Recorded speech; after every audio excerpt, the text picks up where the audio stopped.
Hello, good morning, and welcome to Line by Line Bible Studies. My name is Paul Strangini. We are studying the book of Matthew, the Sermon on the Mount, and we've come to the end of chapter 5. We read these verses last time, but let's read them now to refresh our minds.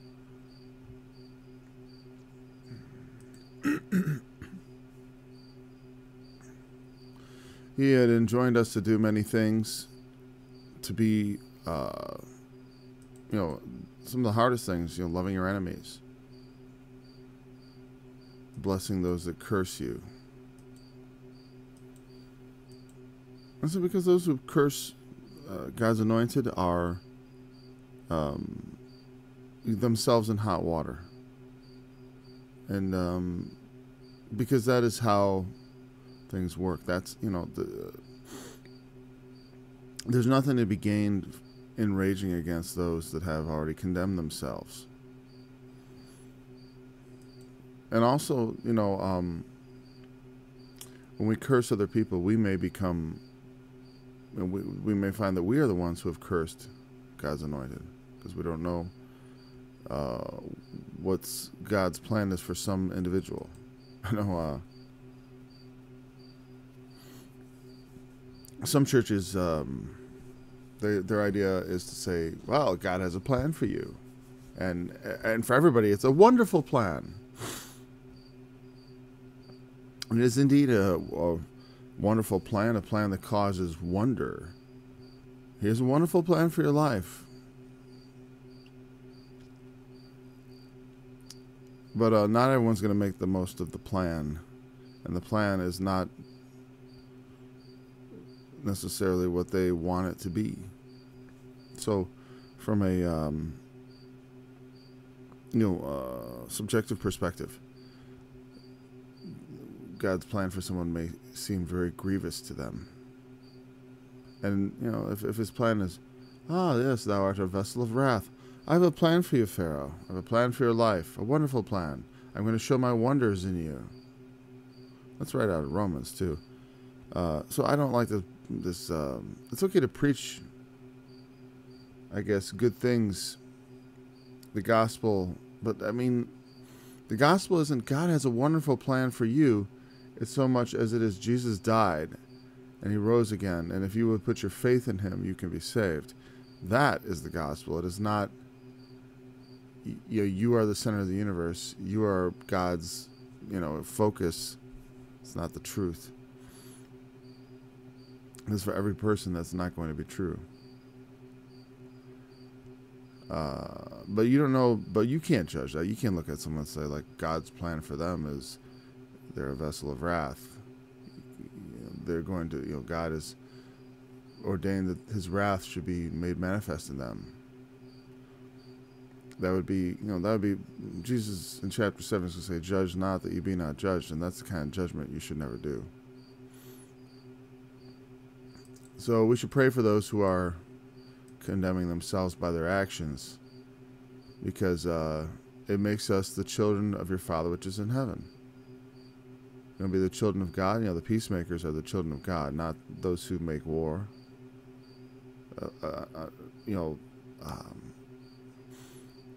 Because when you make war, it's sort of like you're your own father. You're not, we march at God's pleasure, not at our own pleasure. I'm saying it's like children of God, sons of God are under God's authority. We subject ourselves to his authority. So if God has not given us marching orders, if God has not sent us, go and prophesy against that city or something of that nature, we have no right to just go make war. And I mean that in a metaphorical sense of cursing somebody, wishing evil on them, and so on and so forth, or actually carrying out some sort of what's the word? It's an R word. I'm thinking revenge, but retribution on them. It is early for me, and I did not get the sleep I'd hoped last night. So, for if you love them which love you, Well, he causes his sun to rise on the evil and on the good, and sendeth rain on the just and the unjust. That's not something I want to blow over. I mean, it's obvious, but it means something. And this is the way I define God's love towards all men. There is a certain amount of love which God shows towards mankind. We all partake of this general blessing of life. Life is difficult, and it can even be full of suffering. But it's my opinion that God views existence itself as an ultimate good. I get arguments, I've had arguments on this, and I've seen other people talk about their opinion of existence. But if you are God, and you're not, of course, but if you try to slip your mind into his perspective, the eternally existing God, for whom existence is a from everlasting to everlasting property, who inhabits an eternity, an infinite time, almost like the opposite of a singularity. I mean, he is the infinite, the unending. We are finite. We have a point at which we begin, just like the universe. God is otherwise. And the worst thing that God could think of, I would think, would be if he did not exist. Because without him, there would be nothing at all, and that's a very empty nothing. One of the questions philosophers and scientists sometimes ask, mostly philosophers, scientists not so often, and they would do better to ask it once in a while, is why is there something rather than nothing? Can't answer it, but it's like there should be nothing, not something. The fact that there is something, that there is a world, is very suggestive of something even bigger. I mean, it kind of goes one way or the other. There should either be nothing, or there is something just incredibly, or there is just all power. You know what I mean? Like the idea that there's some in between, it doesn't make sense. That like, there's a little something. I mean, there's just a little something called the universe, because that's a very small something.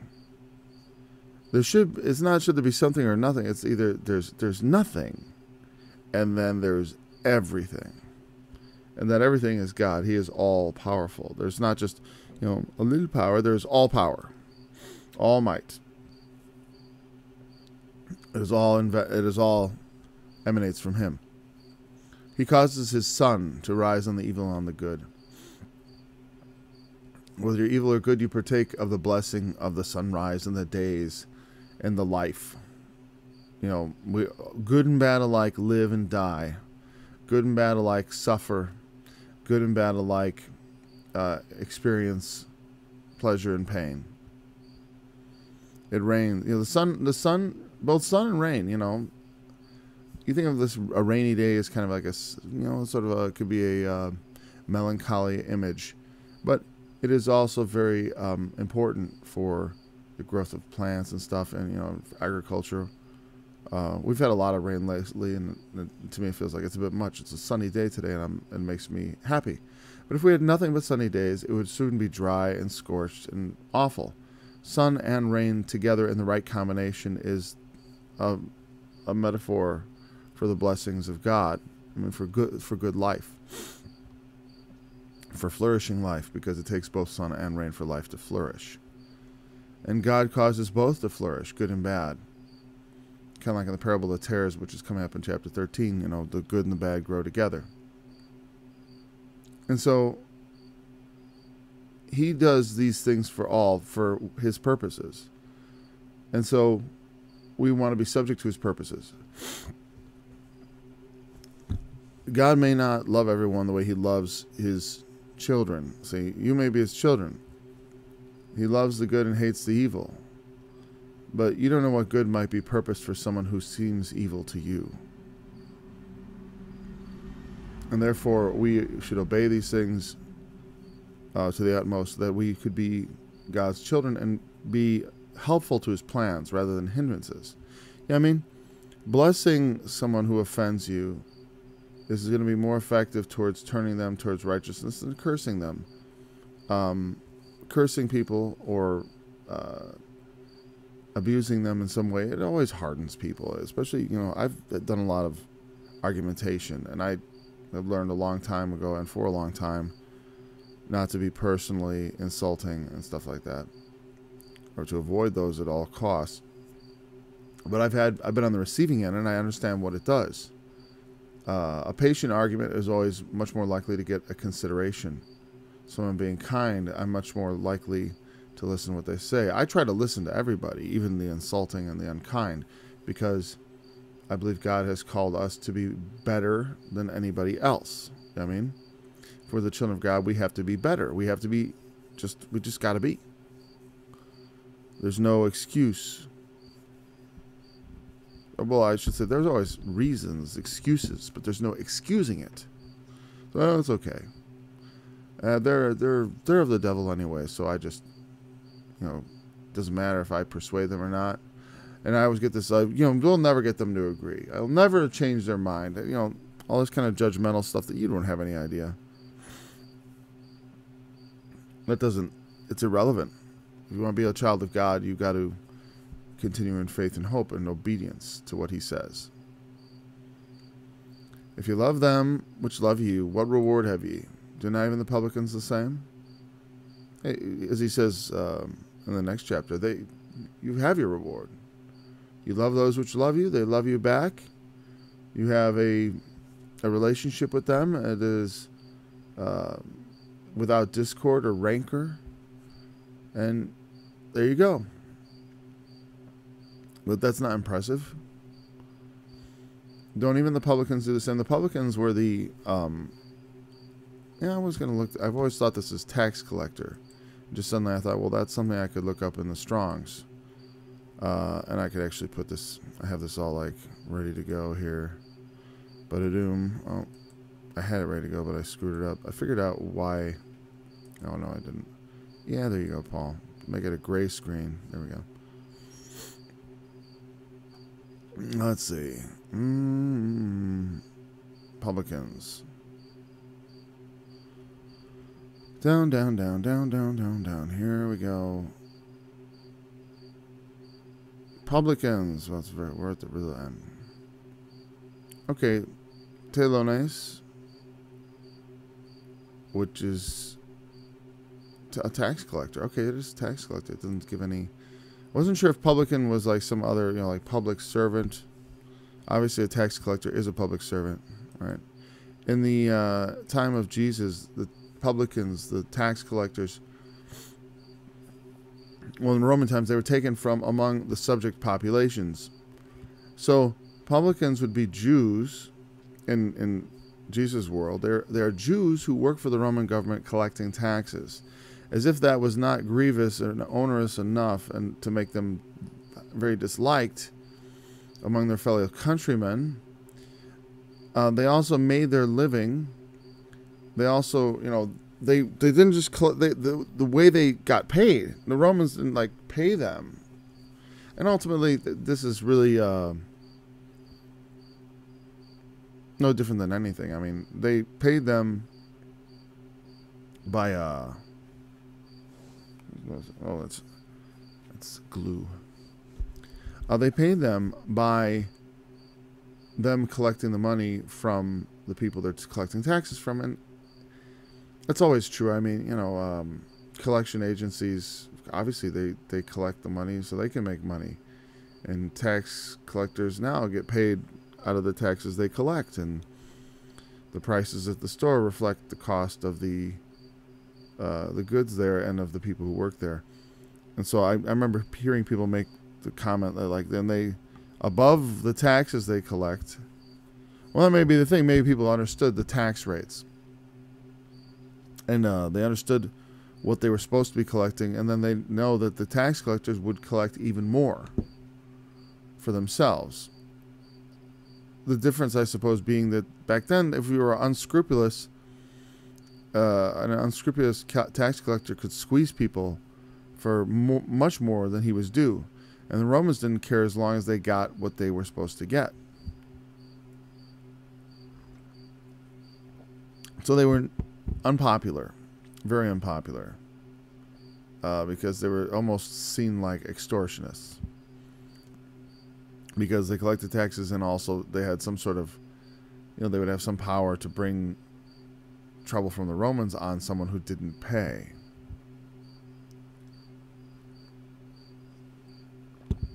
All right. But what he's saying is, even the people you hate the most love their families.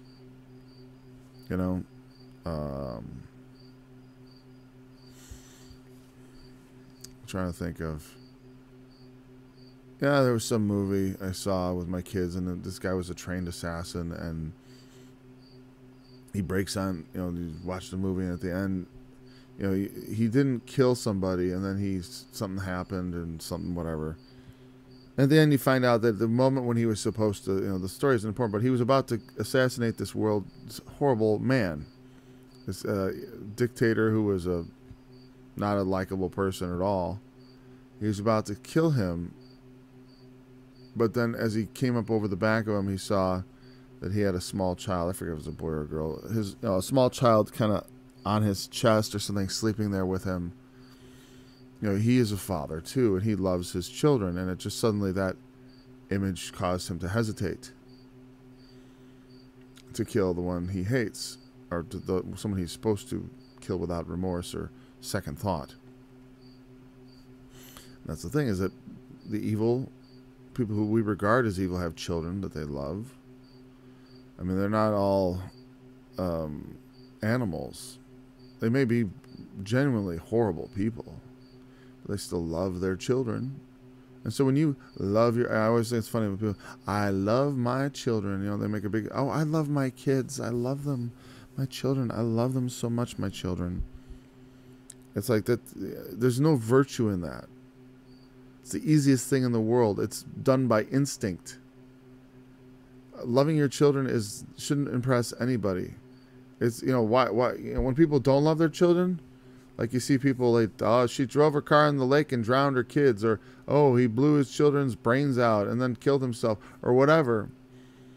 That's a little more sad. But like, when they try to murder him and get away with it, because when someone does like a murder-suicide, there's something else going on. It's obviously they shouldn't do it, of course. But there's, it's different than when someone tries to kill their kids and then they try to get away with it. They try to hide someone else. There was some dude, some black guy came in and he killed them, and or something like that. Or they try to frame up somebody else, or they try to say, oh, it was an accident. I don't know. I just slipped and 4 kids got killed. We look at it as the most, and when it's the parent, you think that is the most unbelievable, horrific, terrible thing. How could they do that, right? Because we know it's so normal to love your children.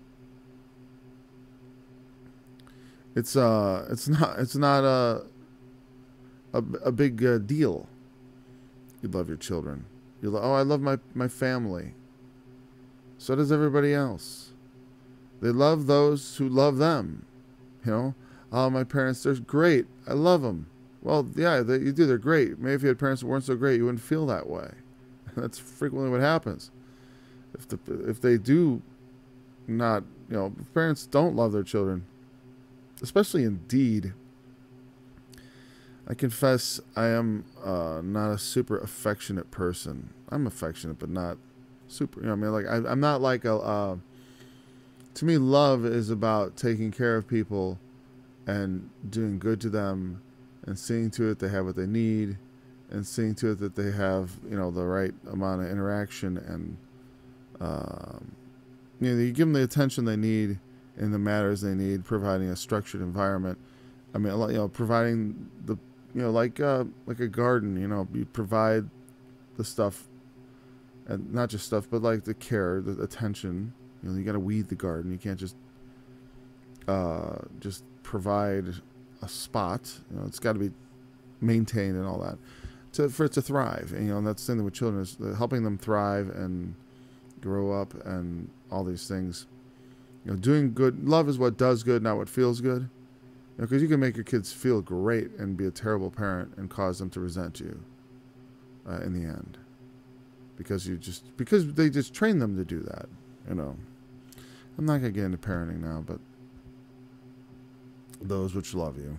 Well, because you wonder, like, oh, I love my kids. I did so much for them. I mean, every time I told them no, and then they made a fit, and I said yes. Because I love them. You want them to love you. To like you, really, is what it is. You want them to be fond of you. Oh, Mom, who gave me my every whim. But all it does is cause them to disrespect you. And that's not there's no love when you disrespect someone. Especially when someone who should be respected. So, I don't know. And plus, you're not loving them. You're just basically selfishly giving in because you don't want to stand up for you don't believe in your own words. And what you've done is rendered your own words ineffectual and untrustworthy. It's like, oh, she said no, but I guess that can be I can just push right through that. Mom's a spaghetti-spined, pushover.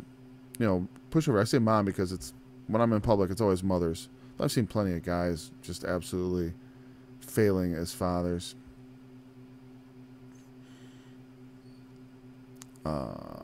If you salute your brethren only, what do you do more than others? Don't even, hey, Joe, you salute your brother. You only salute is, that public acknowledgement, right?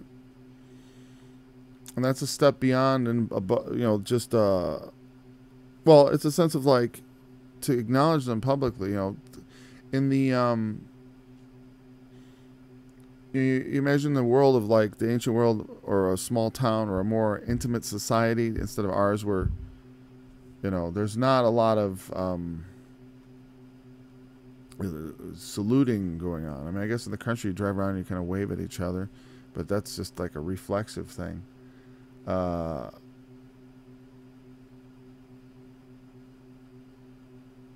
But I think it's like, if you purposely snub people, who, because it's like, well, they're a tax collector, what do you do more than others? And there's the, there is also the problem that gets into when someone is a brother. There is a side of that where you have to, if they don't acknowledge the truth, if this, they have to be, what is it says,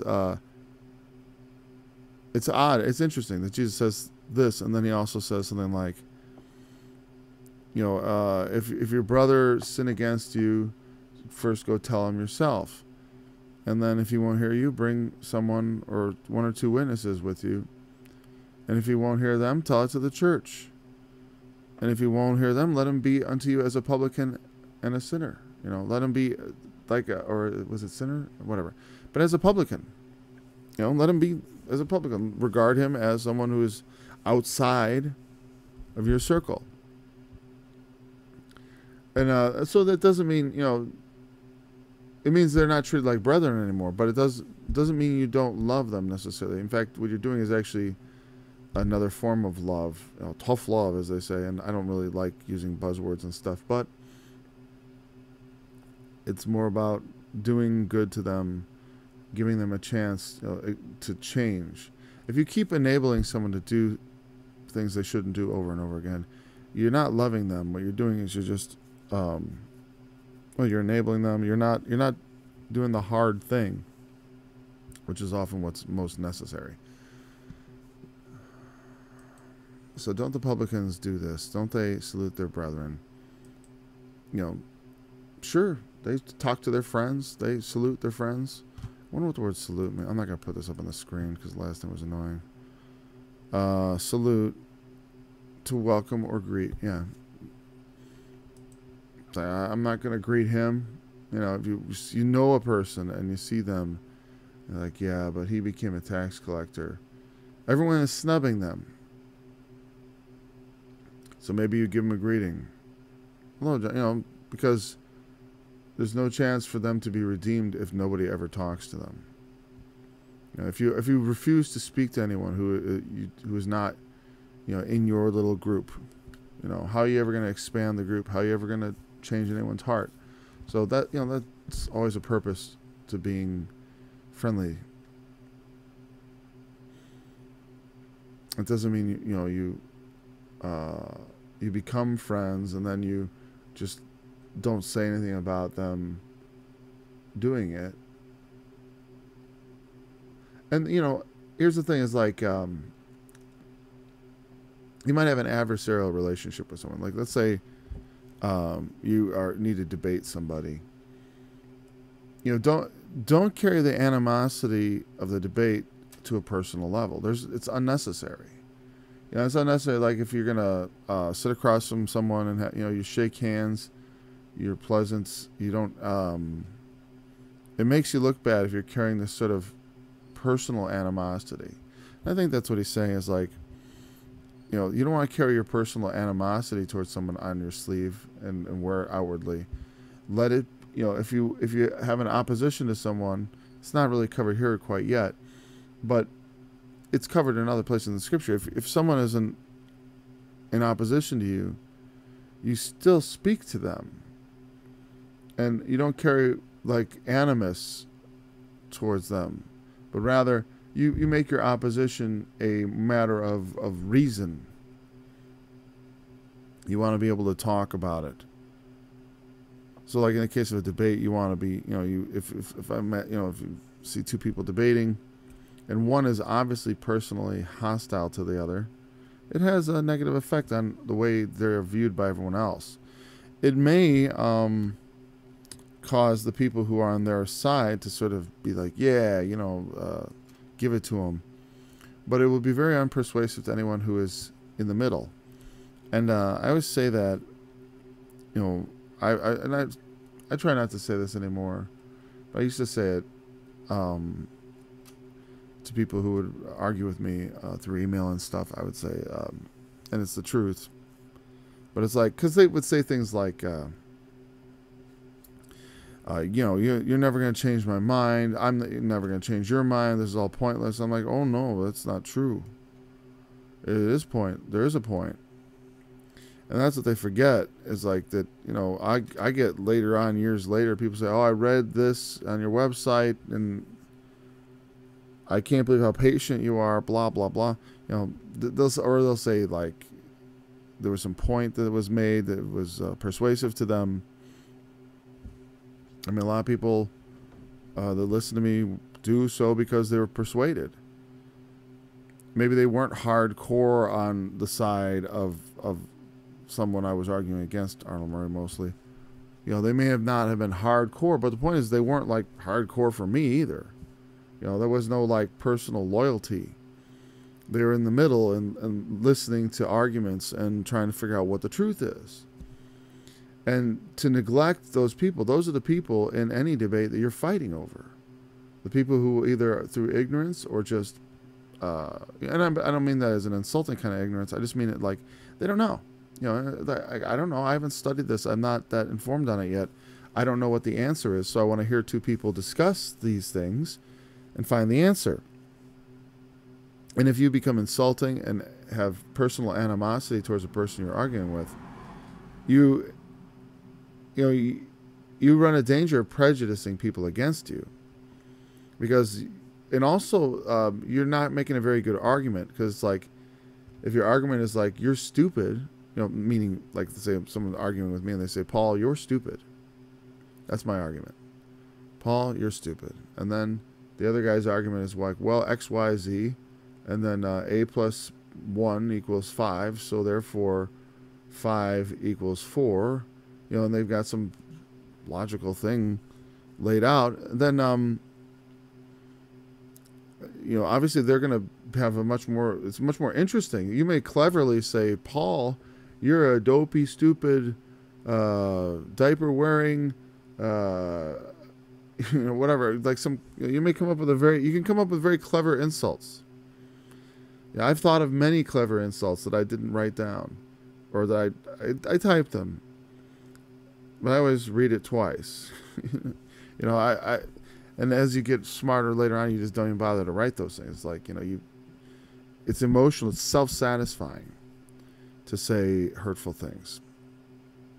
But we have to remember, why are we even having this discussion?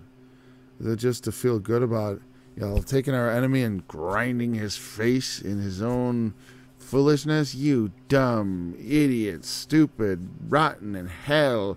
It's like that's it's like, I listened to you. That's what I get for people. Yeah, I listened to you, but I didn't get much out of it, so I'm not gonna listen no more. And like, too bad. You could have had a student if you weren't such a blah blah blah. Trying to like, but like, I don't care. But it's in a sense, it is interesting to me as a lesson, learning. It's like, don't do that. And that's what this is about. Don't just greet them. Hello, nice to meet you. I had a question, blah, blah, blah. It's like, disagree amicably. Make your arguments clear and, and concise, and focus on being clever about the way you try to prove your point.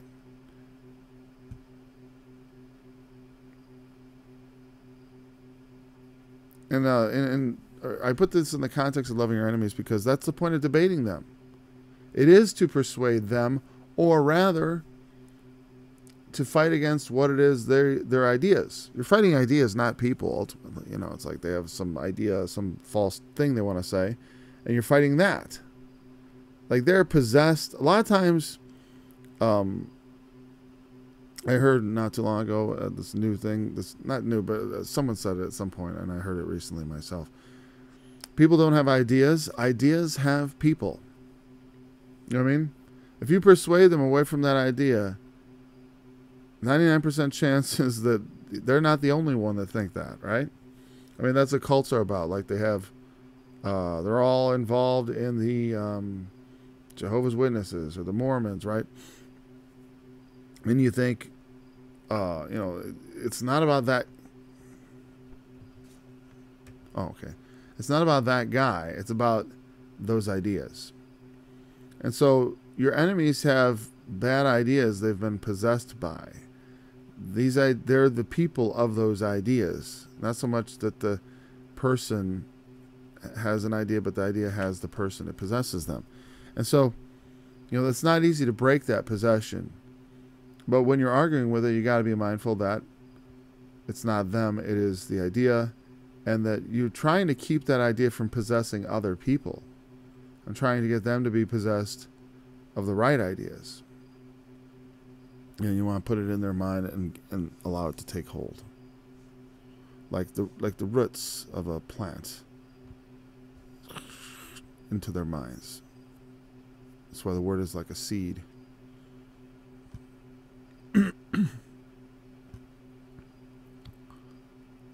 Be therefore perfect, even as your Father which is in heaven is perfect. That's a heck of a verse. Jesus, in his Sermon on the Mount, one of the first things you read in the New Testament, about Jesus' teaching, he says, first he comes saying, repent, for the kingdom of heaven is at hand. And then he goes on and teaches about the kingdom of heaven, and this is the first thing you read. It's interesting. I don't know chronologically where it fits, it doesn't matter. But it's in the book, that's how it comes. It's the first things you read from Jesus. Be perfect as your Father is perfect. And this, and I don't think he's laying something on us that is impossible for man to have. So he can't be perfect. Well, no, you must be perfect, because that is what it takes to enter into the kingdom of heaven. And certainly everyone believes that when they enter into the kingdom of heaven, they will be perfect. Do they not believe that? So what ought we be practicing while we are here on earth? Well, we ought to be practicing the habits of perfection. And that's what he's been laying out. And, trying to do things and behaving in such a way that give us, that make us the children of God, that bring our behavior into line with what we would be doing were we in God's kingdom right now. As the Apostle Paul taught, and people don't know Paul. I always think it's funny when they talk about Paul and and the Christianity. They think that grace negates righteousness or something like that. It's not true. It says the grace of God has appeared unto all men, teaching us that denying ungodliness and worldly lust, we should live righteously, soberly, and godly in this present world, looking for that great and glorious appearing of our Lord Jesus Christ. That's the purpose of looking for Jesus Christ, and faith in him is, in the meantime, the grace that God has given us, the forgiveness, is teaching us to deny ungodliness and worldly lust, to live righteously, soberly, and godly in this world, in this present world, not in the, well, I'll be righteous, godly, and sober when the world comes, the next world. If we don't possess those things yet, we are striving for them. You know, Jesus realizes he set up a standard here that is beyond the normal, what people are able to do or what they do. You know what I mean? What people do is, we don't commit murder, but we are angry. We don't commit adultery, but we lust. You know, we don't perjure ourselves, but we tell little white lies. You know, we don't tell the truth, and therefore we make use of oaths. You know, there are all kinds of ways, you know, in which we do not behave in a way that is in conformity with ultimate righteousness.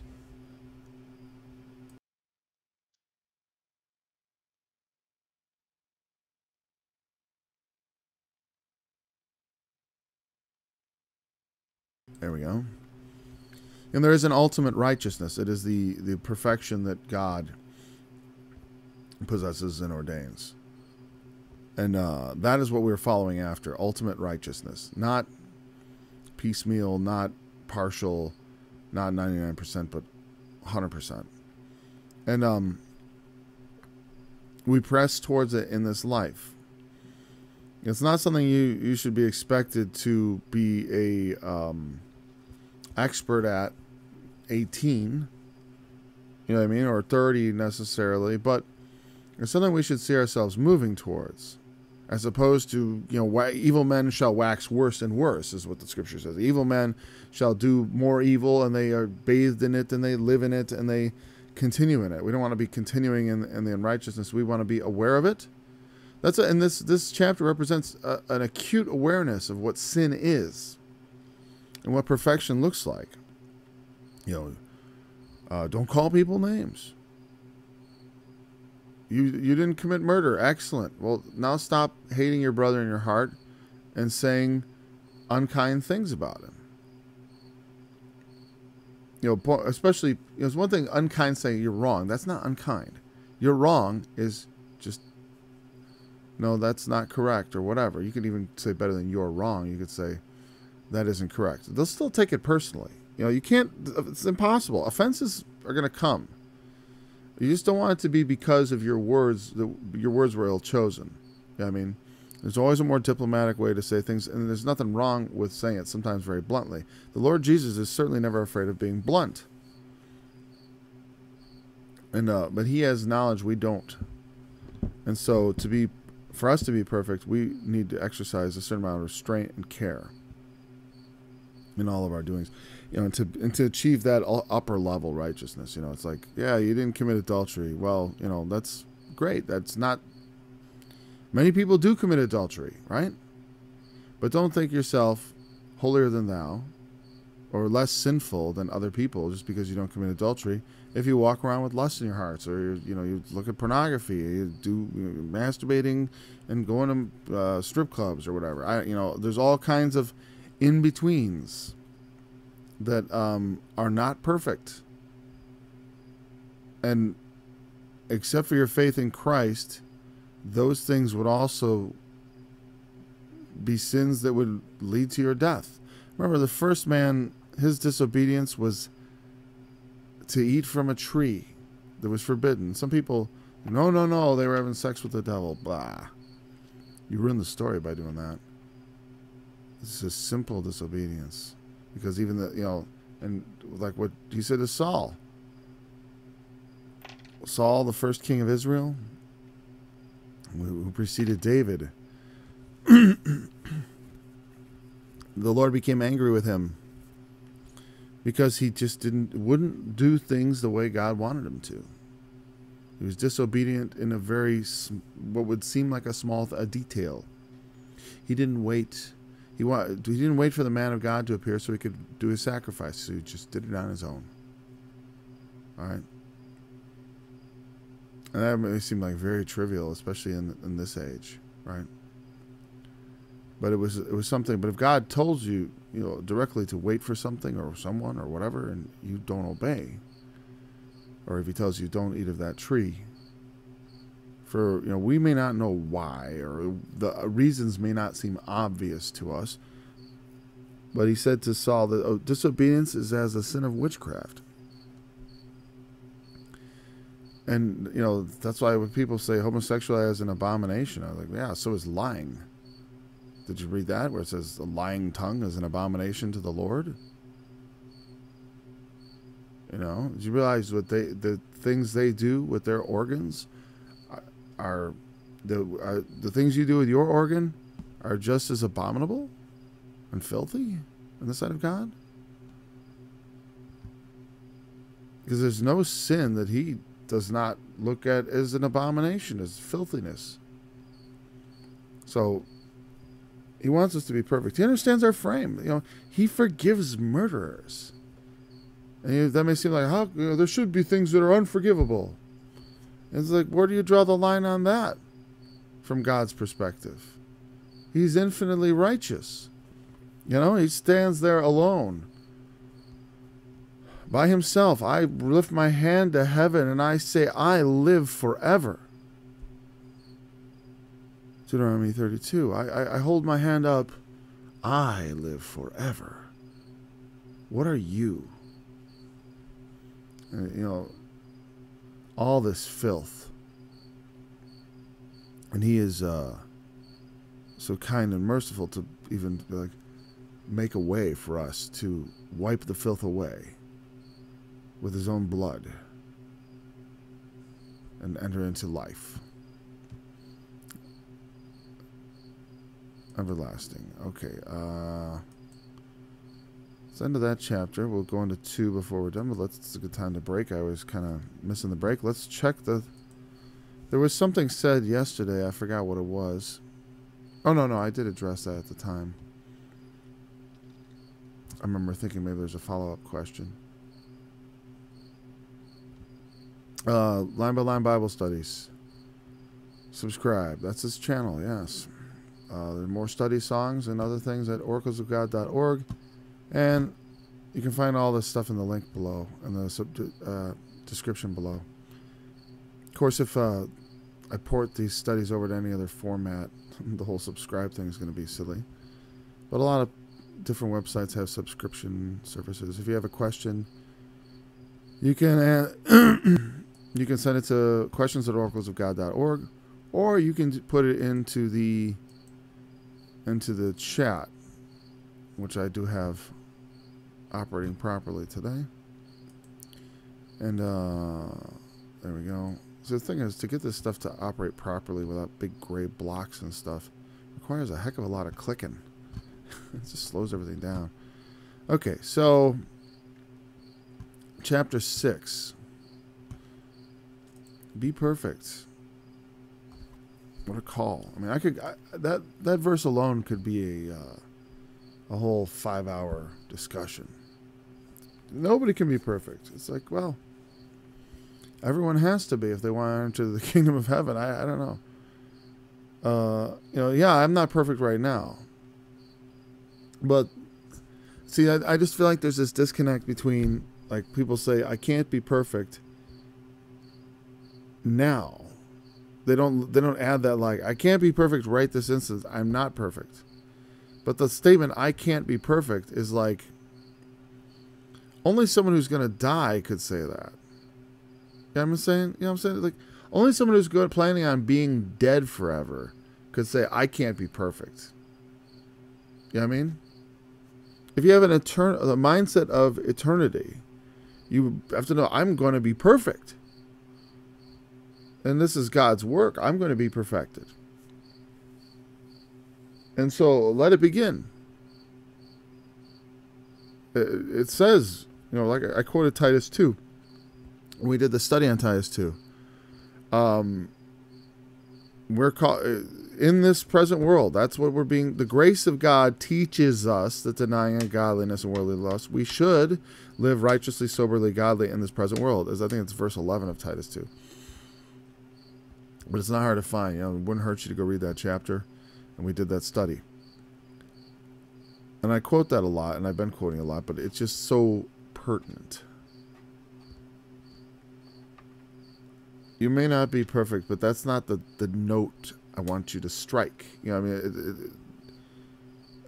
You'll never be perfect. What do you mean never? Never? Never? I'll never be perfect.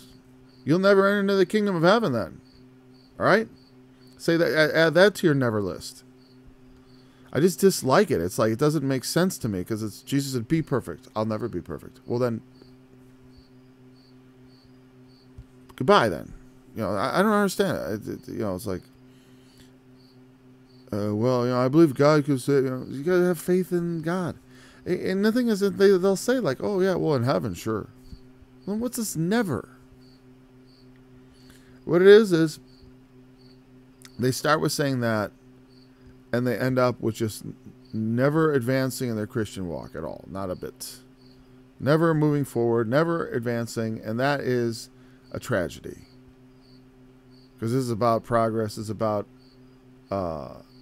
improving our lives, living. You know, the kingdom of God is within you. It's here already. The Spirit of God has entered into you, or if it has. If it has not, then pray. If it hasn't, even then, the Word of God has entered into you, and that is the seed of God's kingdom. If you've received the Word, you've already received the seeds of the kingdom. Take heed that ye do not your alms before men, to be seen of them. Otherwise ye have no reward of your Father which is in heaven. Therefore when thou doest thine alms, do not sound a trumpet before you, as the hypocrites do in the synagogues and in the streets, that they may have glory of men.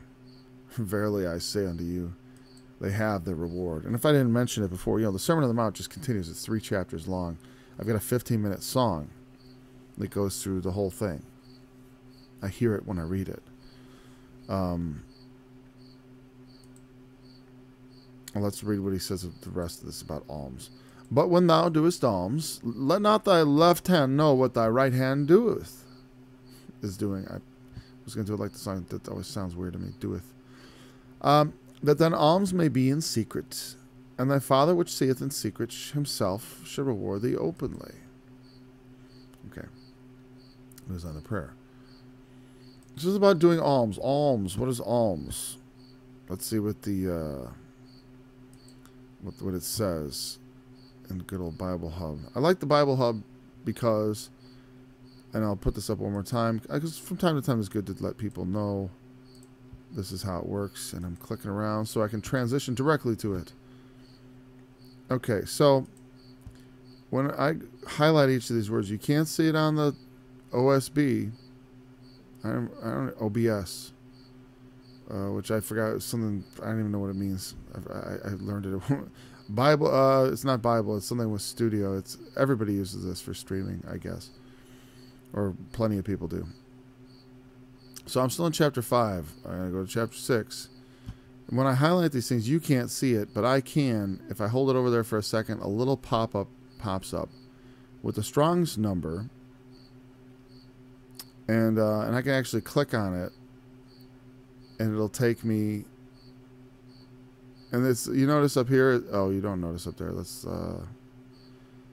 Well, in the address bar, it's not just KJV, King James Version. It's King James Version Strong's. I should probably give you guys a link directly to this.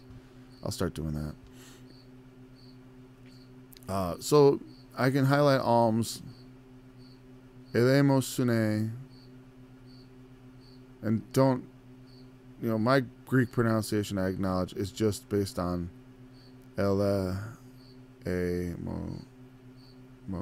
Mosune. That was actually close. There's a little pronunciation key, as my grandmother used to tell me. Mercy or pity. It means doing mercy. It's a form of mercy. It's not the usual word for mercy, like grace. Oh, maybe it is for mercy. Grace and mercy. Grace, I know, is often charis, from which we get the word charity. charisma is also gift. This is alms more like pity. And it's the definition says mercy, pity, spec, S-P-E-C, or specifically alms. It has a very specific meaning.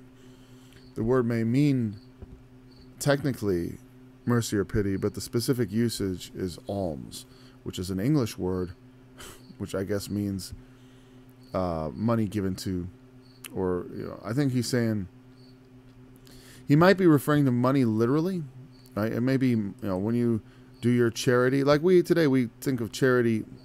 If I say charity, oh, that looks funny. Okay, if I say charity, we think,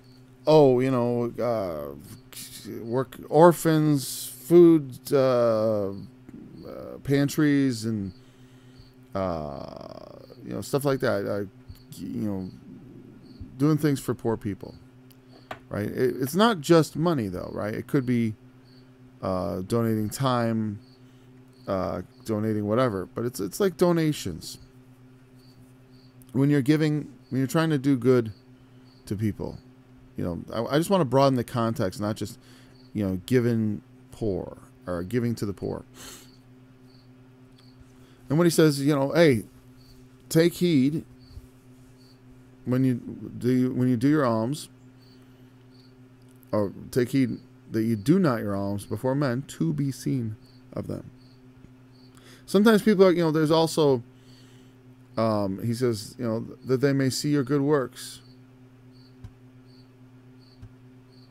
That was just in the last chapter. I mean, look at chapter 5. Verse 16. Look at, let your light so shine before men that they may see your good works and glorify your Father which is in heaven. Men don't light a candle and put it under a bushel, but on a candlestick. You're the light of the world. The city that, Jesus is not unaware of this, okay? It may seem contradictory. And a lot of things, people say, the Bible's contradictory. It's like, sure it is. Because it's like, it's more subtle than just like all or nothing. Like, make a big deal about it, and he's not saying make a big deal about it. And there, really the subject is righteousness, right? And righteous preaching. Well, alms is also a form of righteousness. But in a sense, it's a very cheap form. In a sense, meaning if you got money, it's the easiest way to make yourself appear important and generous and all those things, right? Ostentatious displays and ostentatious, boy, I shouldn't use big words that I can't properly define, but that I understand how to use. Basically, what Jesus is talking about in chapter 6, verse 1 about doing your alms, that's kind of the definition of ostentatious. Doing it to be seen. Doing it to be seen of men. Like carrying your Bible right out there in the open so people can see it as you walk into church. I forgot who, I think back when Bill Clinton was being impeached over his sexual immoral stuff with interns or an intern or whatever. I remember who was it? Andy Rooney, the columnist. He was kind of and it was a bit of a I don't think it ever should have come into the public, honestly. All right. It's like presidents have been immoral since time immemorial, and it's not something I like having flashed across the TV screen and talked about as children. What did the president? It just seems unnecessary. But that's where I first heard ostentatious. Andy Rooney commenting how it kind of sickened. I think it was Andy Rooney. It might have been a different columnist. Oh well, doesn't matter. But like how, at that time he would be, photographed going to church with holding his Bible up, and it just was a bit, his Bible ostentatiously held there, like I've got my Bible with me, I'm reforming my ways, I'm making a show of it. Politics is a show. That's why it's no fun to talk about in this, because it's like just boring. It's not boring. It's just like it's also seedy and disgusting. And most of it shouldn't be discussed. It's like we just need people to execute righteous policies.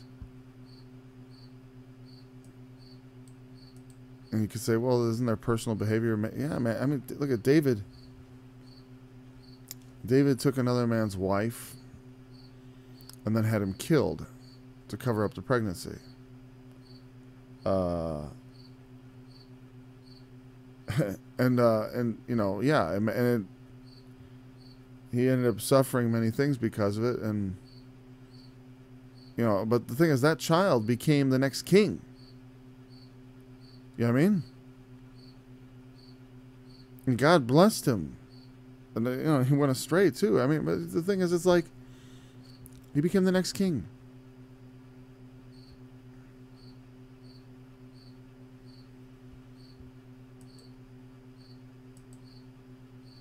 It's what they lead us to do that is the most important. What they're doing in their closed doors, whatever.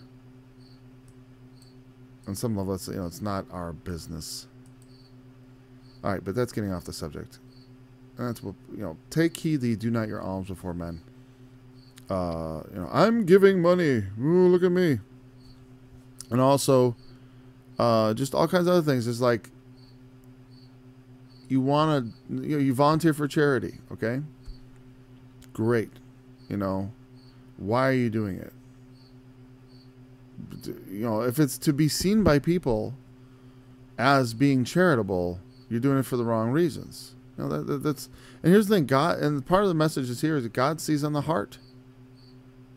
Sometimes you can't help but be seen. So what? You shouldn't try to hide the good things you do, right?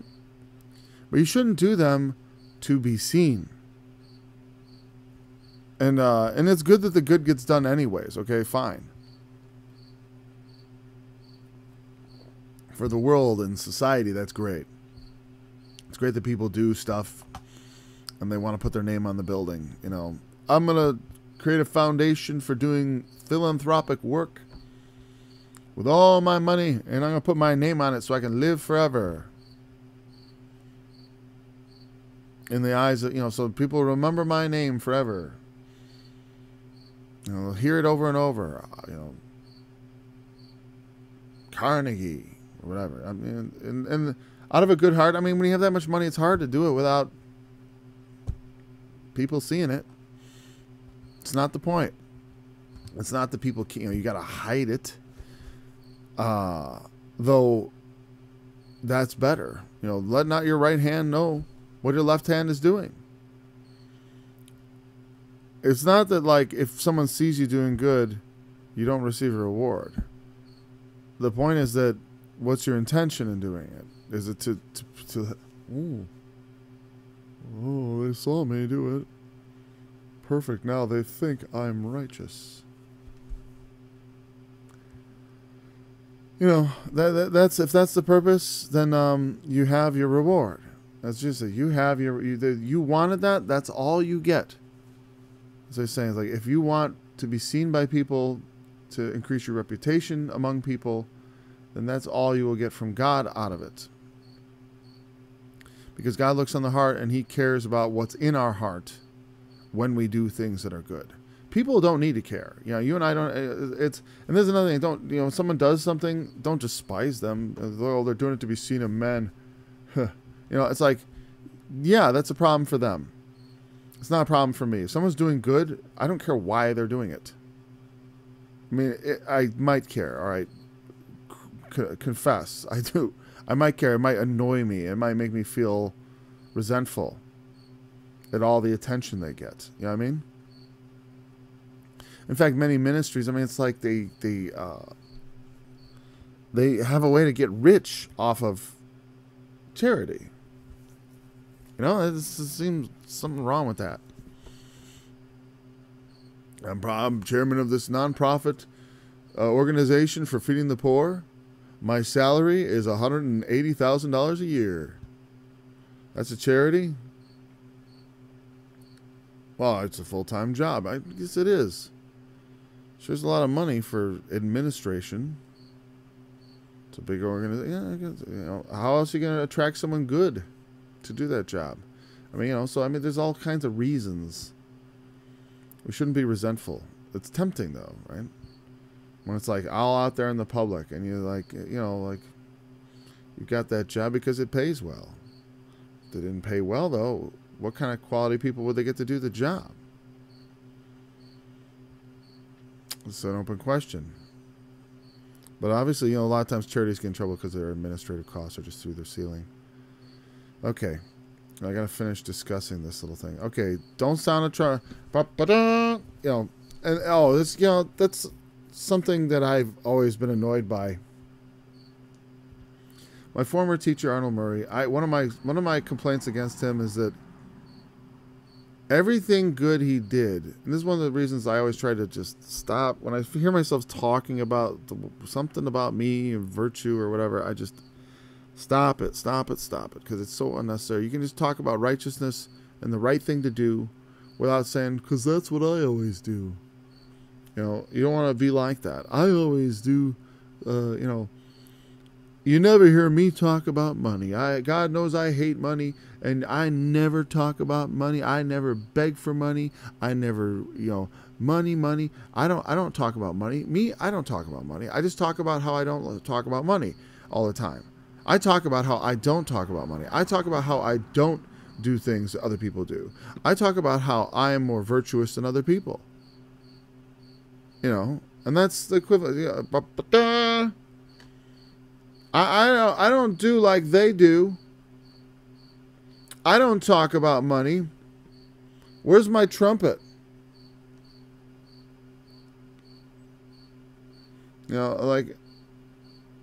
Even and I don't thank you to all veterans for your service, But when someone uses that constantly, like, well, I serve this country, blah, blah, blah, blah, blah. It's like, dude, that's fine if you're fine. Like I said, but you have my respect, but that's all you get. And as a man of God, that's my point. It's like more of a man of God. God does not respect that.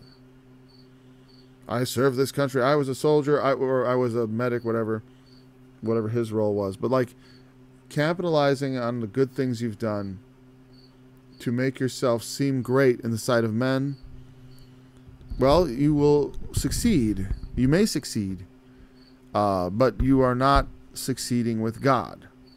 I mean, the reward you get is the respect you gain. And like I said, when it comes to certain things, I find it a little bit repulsive, especially coming from a teacher, to sit there and be like tooting their own horn about how like I never talk about money, but I ask for money every single broadcast. If we have helped you, please help us keep coming to you. A little reminder. And then in between the program, you can have this cassette tape for a donation. You want to have this book? We need a donation. Asking for donations constantly. And then say, I never talk about money. It's just the broadcast costs money, and we talk about the money, and we need money, right? So we don't have to talk about it. My people always know. They give plenty of money. I don't have to tell them to give because they give. They just give because they're good people. Good people always give. Bad people don't give, But I don't talk about money. I hate talking about money. It's like it's like a confidence game. It's like you're being conned. It's not cool. Here I come, doing my alms, doing my good. I don't teach for money. Just send in your donations, and my son, my third cousin, my sister, my my wife, everyone else has a little job here at the business, and but I don't get a salary. Nope. They just take care of me, or I do other work. I putter around the house. I fly my airplane around. And I get paid to pilot the airplane around here, but I don't get paid for teaching. I'm the president of the network. I mean, that's work. I gotta get a salary for that, but I don't take a salary for teaching. And this may seem strange to some people, but if you may know what I'm. But in general, it's true. It's just That's a very extreme example, Arnold Murray. Oh boy. But it's a scripture that I often think, when I come to it, I can't help but thinking of him. Sounding a trumpet before them. As the hypocrites do. Because they're play acting. Arnold Murray, he had a private plane he flew around in. A lot of places are a lot worse, okay? But at least they don't make but they make no apologies for their wealth. They don't. They just, God has blessed me, Oh boy, and I bought a jet. I bought a jet, and then the next day I went and I paid cash for an even more expensive jet. Yeah, okay. It's fine to have a private plane, but and whatever. But don't make these ostentatious displays of how holy you are, as it's obvious you're pretty well off, and you're doing. If you're coming and teaching every day, and you're not employed anywhere, and you don't have any particular business other than the business of selling cassettes, what are you supporting yourself with? Well, you just retired, you're living on Social Security. Okay. It still costs money to fly that airplane around. It's very expensive to fly an airplane around. I know someone who, like, after a brand new plane, after 1 year, the service on it, take it in to get serviced after a year, he's saying, try to keep it under 15 grand. It costs a lot of money. You don't have to be like super rich to have a plane, but it costs money. It's an expensive hobby.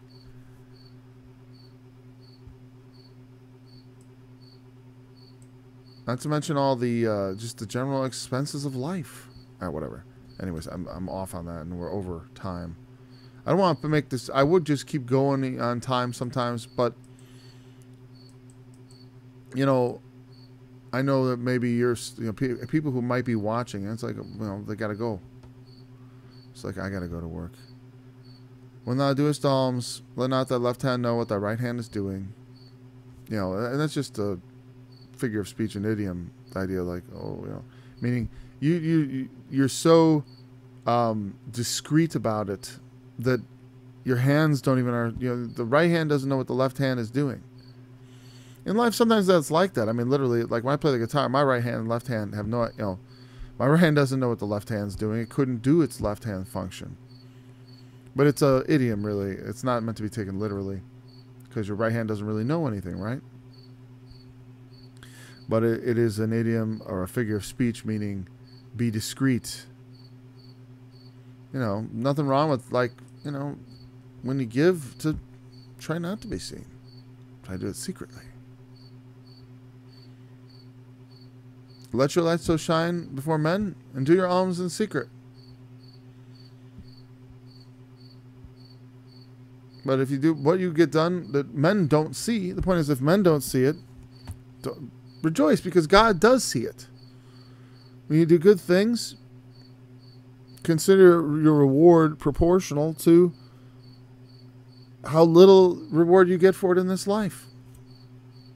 God rewards good things done in this life that may go unrewarded, just as he punishes evil that is unseen. The evil that men do that they think they get away with, God sees and will out them and punish them. So if I have anything more to say on that, I'll say that next time, okay? We're at the verse 5, which is where we need to get to, about prayer. But this is about not being hypocritical, not playing a part, to be seen of men, to basically, to appear to be godly before men, Anyways, thank you for joining me in this study. You can subscribe. There's a website. There's links below. Thanks for joining me in this study. My name is Paul Strangini. This has been Line by Line Bible Studies. I look forward to studying with you again tomorrow.